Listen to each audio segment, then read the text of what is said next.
So this is my workstation, and I have been using this for the past couple of months, and I honestly think that I really can enjoy using this workstation. I have been using it to script all of my videos, to kind of plan out my whole week, as well as editing all of my video and audio on this one specific workstation. Now, I personally believe that a perfect workstation is something that is adaptable, something that kind of changes whether you're kind of first using it for gaming and then you kind of want to transition it to more of a workstation. You can go ahead and do that with a perfect workstation. And luckily for me, this desk combo is something that has been with me for a while. I think just about 2 years, and I've made it a lot of different desk setups, but this is one that I'm really enjoying using right now. And it's especially useful to me because I have it kind of as a duo setup. I can use it both for scripting and writing all of my YouTube scripts, as well as using it to film some B-roll. Now, the way I managed to make it a duo setup and use it for both scripting and shooting videos as well is by, again, adopting that minimalism feel, that minimalism theory of just having less things, less clutter, and only keeping things on your desk that are going to be essential. And even though the MacBook Pro is definitely the most essential piece of my desk, I've managed to take it off my desk by kind of mounting it underneath. As you guys will see here on my desk, I have it mounted with some 3D printed mounts that I got off of Etsy, along with my Scarlett Solo, which both of these are what really run my whole setup, from my audio to the monitor to kind of just having that full desktop feel. And I will be linking these mounts down below in the description in case you want to get yourself some, in case you're thinking about mounting your computer underneath your desk. And one of the main reasons I mounted the MacBook underneath my desk is because I used it mostly in desktop mode and in clamshell mode, really. So I never really opened it. I wasn't really using the screen as much. And ever since I got the LG 5K display, I use it even less. So because of that, it was just kind of taking up space on top of the desk. And like I mentioned, I'm using this to shoot my B-roll. So I needed to get it out of the way. And the best solution for me was to mount it underneath my desk. Now, luckily, the MacBook Pro does come with a few more ports, so I managed to set it in a way that I can still have access to the SD card reader as well as a USB-C port, which are important because I still do get some use out of these ports. And on the other side of the MacBook, I do still use both of the USB-C ports, and I did something that I'm kind of a little bit proud of. I went ahead and I mounted this kind of 3M tape adapter thing so that I can mount my SSD to the bottom of the MacBook. That way, whenever it's docked, I can permanently, not permanently, but I can attach an SSD to my MacBook Pro, and then I have an extra terabyte of storage on my MacBook. And again, because I use it mostly docked, mostly on my desk, I don't really have to plug and unplug this SSD multiple times. I mostly leave it there plugged in, and then whenever I do have to take it out, I safely eject the SSD, and then I can still use my MacBook Pro just like normal. And as for the Scarlett Solo, it is still my main recording device. So my microphone right now is hooked up to the Scarlett Solo, also a cloud lifter that I have everything here on my left. So that's all hooked up. And then I do use the Shure 440A to monitor my audio. Before I start recording, I go ahead and hook these up and I monitor exactly what it's going to sound like. And because I do live in AC while I'm recording right now, I do have the AC going. So because of that, I do like to monitor my audio before I start recording, just so I can kind of get a feel of what it's going to sound like and kind of what my audio levels needs to be at. That way my sound recording still sounds good. And I also have my speakers hooked up to the Scarlett Solo, which are the Edifier MR4 speakers. Now, these speakers are great for content consumption, for listening to music. They do have an equalizer boost in the back in case you want to adjust that. I have it with the bass all the way up. And I also use these speakers kind of to see what my videos sound like before I upload them to YouTube. And that's a great sound. Basically, after I use my headphones, I put it on the speakers and then I see what that's going to sound like, because not every single person is going to be listening with headphones, and at the same time not everyone's going to be listening with speakers. So I do like to play it back through both to see kind of what both experiences are going to be like. And for the speakers, I do have them mounted to these Kanto stands. These were meant for Kanto speakers. So these are kind of just sitting on top of the stand, so you can knock them over. So if you're thinking about purchasing these, just keep that in mind. But they do look nice and the speakers do fit on top of there. So I do have them on top of here, and it kind of elevates the speakers up above my desk and puts it at that monitor level. So whenever I'm watching content, the speakers are still at that sound listening level, and they're, well, not sound listening level, more more at that ear level so that the sound reaches my ear rather than kind of going under to where my body is. And honestly, I have no complaints about these speakers. They're affordable, they sound nice. So again, I will be linking them down below, and I did do a full review on them. So if you want to see my full review, make sure you check it out here, or I actually believe it's going to be here. I'll link that there as well. The LG 5K display is a great display for my MacBook.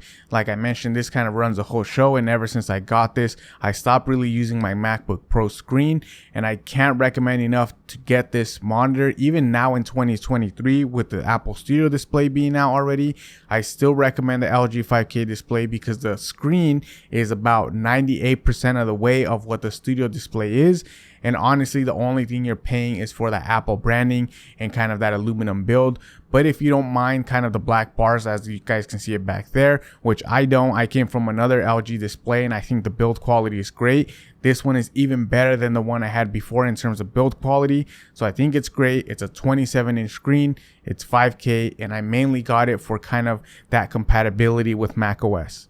But at the same time, it does have other features that I think are even better than the Apple Studio display, such as being able to switch the VESA mount if you want the VESA, or if you want the stand. That kind of, again, helps for building that perfect workstation, whether down the line you have something that now no longer needs the VESA, or now you want to mount it on the VESA stand. Having that adaptability on consumer electronics is always a great big plus for myself. So I think that's a great feature to have on this monitor, as well as the price. The price is going to be less than half of the Studio display, and if you get it used, you can probably find it even cheaper than that. I managed to get mine, I believe, around $650, which if you look at the Apple Studio display, brand new, costs $1,600. So that's a huge money saver just right there. So that's why I highly recommend the LG 5K display. This GroveMate stand is honestly a great accessory for your desk. It is on the premium end of things, so it is going to be a little more costly than some of the other accessories, but I can tell you that the quality of this GroveMate stand is honestly miles better than any other stand out there. Now, even though I don't have my monitor on its stand, I still like using the GroveMate desktop shelf because it is a little bit more organization. I can manage to use this as my catch-all tray. I do have the tray that goes, or I guess inserts into the stand. So I like having that there kind of for all my EDC gear. And then I still have my notebook on here, which is easy to reach whenever I write notes. I actually take down all of my notes that I'm going to be speaking for in these videos on my notebook here. So it's nice to have it there within reach whenever I want to write something down that I want to mention in these videos. And then I also have my iPad on here. And again, for that adaptability purpose, it's nice to have the stand on here because whenever it's time to shoot B-roll, I can just pick it all up in one unit, take it off the desk, and not have to worry about disconnecting this or disconnecting that, all of the accessories that I used to have on there. It's nice to just have things that don't connect to anything so that I can move the whole stand as one unit whenever it's time to shoot my B-roll. And then finally, the good old IKEA desk drawers. Now, I still do recommend that you get these. These are great addition to any desk setup. They allow for extra customization. They allow you to declutter your desktop because you can always shove it in a drawer. And even if you don't organize the drawer themselves, it's always going to look cleaner when it's put away and out of sight. Now, if you do get these desk drawers, I do recommend that you get some first-party organizing accessories from IKEA. They're going to help you organize the inside of the drawers. That way you're not just shoving everything inside.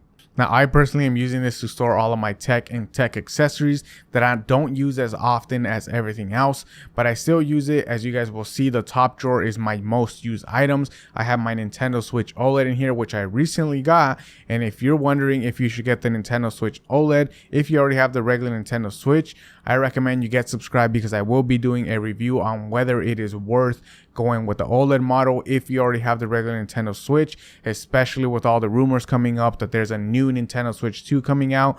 But I still got it. I still have been enjoying it. Lately, I've been really enjoying playing handheld. So I went ahead and I upgraded the regular Nintendo Switch to kind of get that OLED experience. And I also have my Mode Sonnet in here, which I have put away right now because I have been using the MX Keys Mini.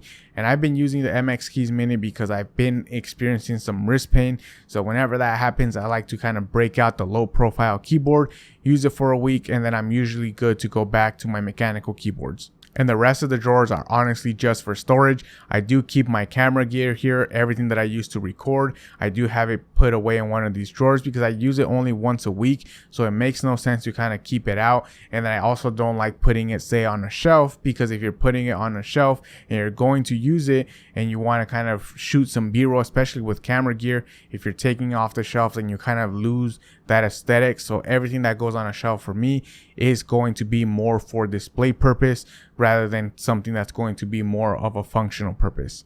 This IKEA floating shelf is the latest addition to my desk setup, and it actually replaced my pegboards. And not because I don't like the pegboards anymore, but right now currently I have been using my desk kind of in the sit and then stand desk setup as well, and having those pegboards in the back was kind of getting in the way whenever I needed to go into the standing position. So I had two options: either go with something that's going to be on the pegboards, that's going to be flat, and that was really limiting in terms of how much stuff I can put up there. You guys have seen my previous videos, I usually had my mechanical keyboards up there, so that was kind of very limiting. So instead I went with this display shelf that's now more, again, for display items that I'm not really using. The only thing I keep up there that I do use kind of once a week is going to be my Shure headphones. They kind of rest up there, but I do only use them once a week, so I'm not constantly reaching up there, bringing them back down and then putting them back away. And then I also have a mechanical keyboard up here, the Echo 65. This was my first ever mechanical keyboard kit, and this was just such a great experience using the Echo 65, building my first keyboard, and it's kind of what really drove me to start buying more keyboard kits and kind of engrossing myself in the community of mechanical keyboards, where I'm constantly building some new keyboards, constantly adjusting. So I really like the Echo 65. I recommend it as a beginner keyboard because it is easy to kind of adjust and change things around. And now it sits up there on the shelf, and I only bring it down whenever I'm going to be kind of testing switches or testing keycaps. And as you guys can see right now, I have the GMK Minimal, which those keycaps are actually going to go on the Mode Sonnet once that arrives. And the last part of my desk setup is the desk itself, and I'm still using an IKEA countertop, and I don't quite remember what the name is, so I will make sure to write it here and also link it down in the description. And I have this paired with the FlexiSpot EA kind of desk legs, and these are great standing desk legs. They're very sturdy. They can kind of hold up a lot of weight. Not that I have a lot on mine, but I do like to still have that kind of security of having a sturdy desk for whenever it's in the standing position. It doesn't really wobble much, so that's always a great plus. And then there is a feature that I didn't really think I was going to be using much, and that's that on the controller part of the desk there is a USB port with a 5 volts output.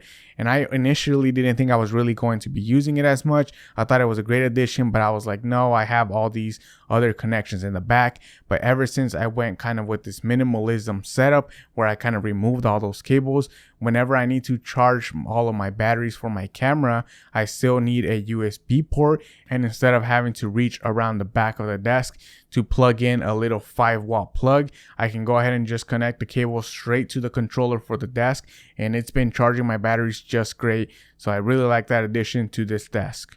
But overall, I've really been enjoying using this desk setup for the past couple of months, and every single one of the accessories has kind of been chosen to be on this desk because they serve a specific purpose. You will notice that a lot of the accessories I've also had for quite some time, including the desktop itself. And that's because I always choose items that are going to be of high quality that will kind of serve me for a long time. I don't usually like using products that I'm going to be using for less than a month, because at the same time, that doesn't really bring you much value. So I do like sticking with accessories that are going to bring value and function. So if you're into that and you're trying to build your perfect workstation, whether it's mobile or at home, consider subscribing, because I am going to be looking over a lot of desk accessories and then letting you know whether it's worth it or not to buy for your own desk setup. But that is all I have for you guys today. As always, thank you guys for watching. Don't forget to like this video if you guys enjoyed the content. Click here to watch another one of my videos, and I will catch you guys on the next one.